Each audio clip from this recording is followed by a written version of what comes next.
भजन संहिता 16 उसकी 5 आयत में लिखा, यहोवा मेरा भाग और मेरे कटोरे का हिस्सा है, मेरे भाग को तू स्थिर रखता है, मेरे लिए माप की डोरी मन भावने स्थान में पड़ी और मेरा भाग मन भावना है। जब आप इस तरह की हुजूरी में, इस तरह की प्रेजेंस में, सिर्फ ये नहीं कि जब आज मीटिंग है तो हम हुजूरी में हैं, आज प्रेजेंस में, अगर आप अपने घरों में डिस्ट्रैक्शन से बच के, पाप से बच के, शैतान से बच के, जो आपके आसपास कहीं भी हो सकता, अगर आप बचे रहेंगे और परमेश्वर की हुजूरी में रहेंगे, तो उसने कहा कि यहोवा मेरा भाग और मेरे कटोरे का हिस्सा है, मेरे भाग को तू स्थिर रखता है।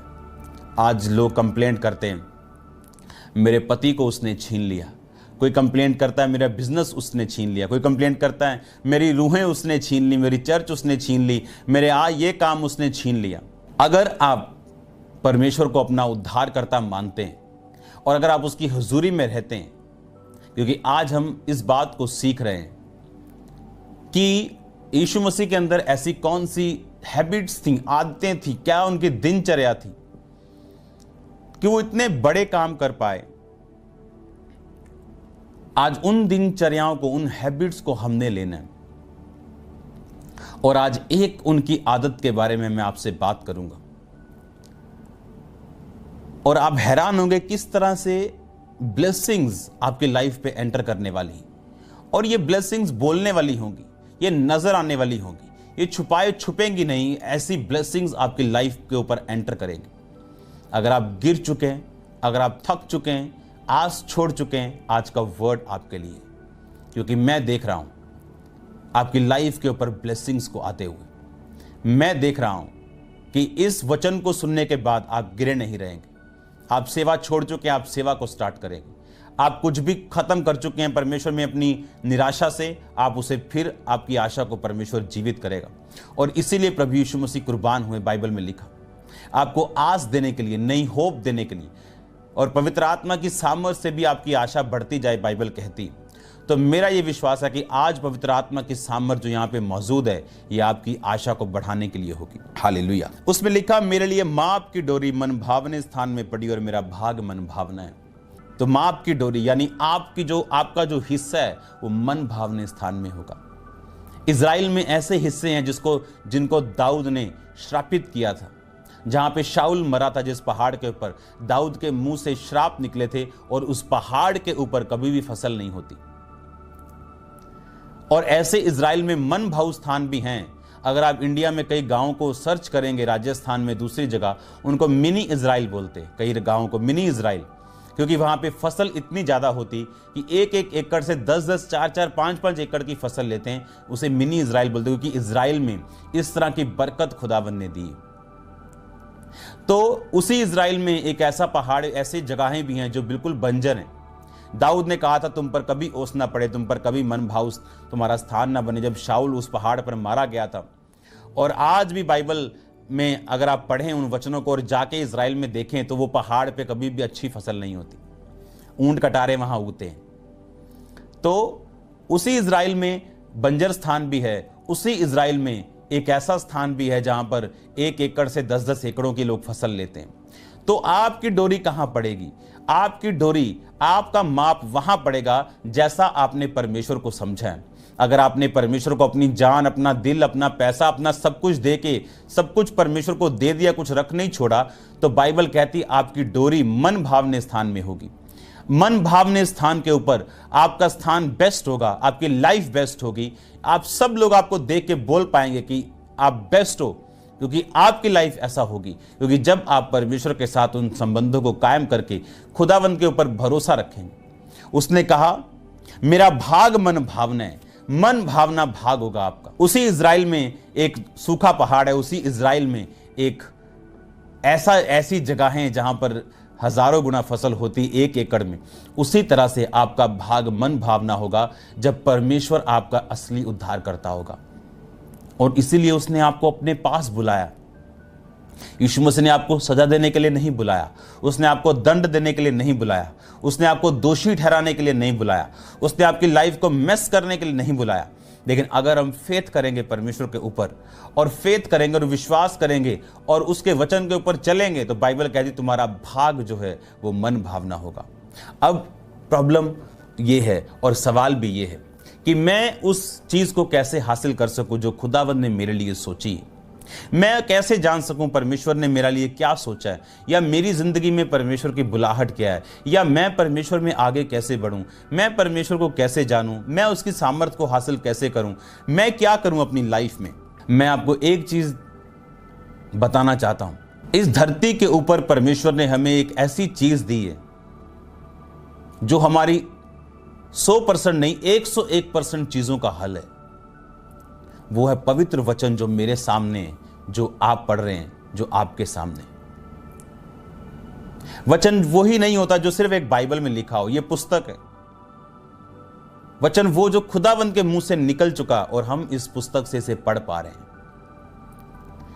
वो वचन जब हम पढ़ सकते हैं, एक वचन मैं आपको पढ़ाता हूं, तब आपको समझ आएगा मैं आपसे क्या कहने की कोशिश कर रहा हूं। यूहन्ना की पुस्तक 1 उसकी 19 आयत से लेकर 34 आयत तक, उसमें लिखा यूहन्ना की गवाही यह है कि जब यहूदियों ने यरूशलेम से याजकों और लेवियों को उससे यह पूछने के लिए भेजा कि तू कौन है, तो उसने ये मान लिया और इनकार नहीं किया कि मैं मसीह नहीं हूं।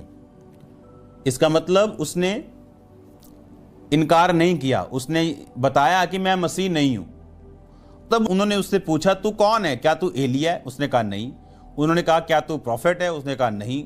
उसने कहा तू कौन है तू? उसने कहा मैं अपने भेजने वाले को क्या उत्तर दूं, तू अपने विषय में क्या कहता है? उस यूहन्ना बपतिस्मा देने वाले ने कहा जैसे यशाया भविष्यद्वक्ता ने कहा है, मैं जंगल में एक पुकारने वाले का शब्द हूं कि तुम प्रभु का मार्ग सीधा करो। हालेलुया। इसको आप पूरा पढ़ेंगे 34 तक तो आपको समझ आएगी कि यूहन्ना के ऊपर जब हम 32 आयत से पढ़ते हैं, यूहन्ना ने यह गवाही दी, मैंने आत्मा को कबूतर के समान आकाश से उतरते देखा और वह उस पर ठहर गया। मैं तो उसे पहचानता नहीं था, परंतु जिसने मुझे जल से बपतिस्मा देने को भेजा उसी ने मुझसे कहा कि जिस पर तू आत्मा को उतरते और ठहरते देखे वही पवित्र आत्मा से बपतिस्मा देने वाला है। और मैंने देखा और गवाही दी यही परमेश्वर का पुत्र है। अगर आप इसको ऊपर पढ़ें 29 आयत से, तो उसी दूसरे दिन उसने यीशु को अपनी ओर आते देखकर कहा, देखो ये परमेश्वर का मेमना है जो जगत का पाप उठा ले जाता है। यह वही है जिसके विषय में मैंने कहा था, एक पुरुष जो मेरे पीछे आता जो मुझसे श्रेष्ठ है, क्योंकि वह मुझसे पहले था। मैं तो उसे पहचानता ना था, परंतु इसलिए मैं जल से बपतिस्मा देता हुआ आया कि वह इस्राएल पर प्रकट हो जाए। अब सुनो ध्यान से, चाहे परमेश्वर ने एक सख्त ट्रेनिंग उसको दी थी, वो आम यंग लड़कों की तरह शहर में रह सकता था, एंजॉय कर सकता था लाइफ को। बाइबल कहती वो जंगलों में रहा, चमड़े का ऊंट का वस्त्र पहने, ऊंट के चमड़े का।